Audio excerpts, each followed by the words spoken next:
Magandang umaga, Pilipinas. Ako si Tristan Rafa, nag-uulat para sa Honey Balita.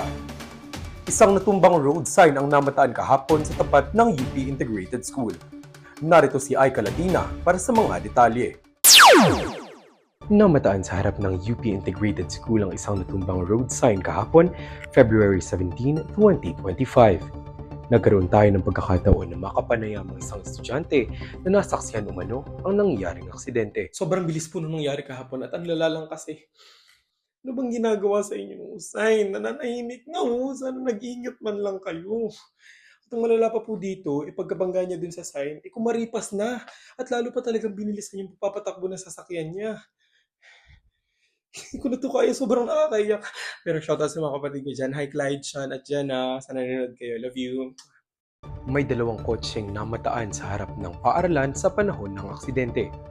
Nagbigay ng testimonya ang mga driver ng masasakyang ito. Hindi po ko yun promise. Constant lang po yung bilis ko kaya imposibleng ako yun. It wasn't me, bro. I was just driving at constant speed, so couldn't have been me. I swear.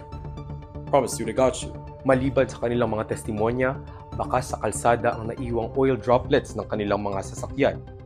Ito pa lamang ang ebidensya na hawak ng mga awtoridad sa kasong ito. At hanggang ngayon ay hindi pa rin nila nalalaman ang tunay na salarin. Aika Latina, nag-uulat. Nakatanggap tayo ng update mula sa UP Police at hanggang ngayon ay wala pa ring resolusyon ang kasong ito. Kaya, Grade 8 Honeybee, kailangan namin ng tulong ninyo. Base sa iniwang oil droplets ng mga sasakyan, sino sa palagay ninyo ang salarin sa aksidenteng ito? Bagong update mula sa UP Police, natuklasan na kung sino ang salarin sa kasong ito sa tulong ng Grade 8 Honeybee. Maraming salamat, kids! Yun lamang ang mga balitang aming nakala para sa araw na ito. Maraming salamat sa pagtutok at magkita-kita tayong muli bukas para sa Honey Balita.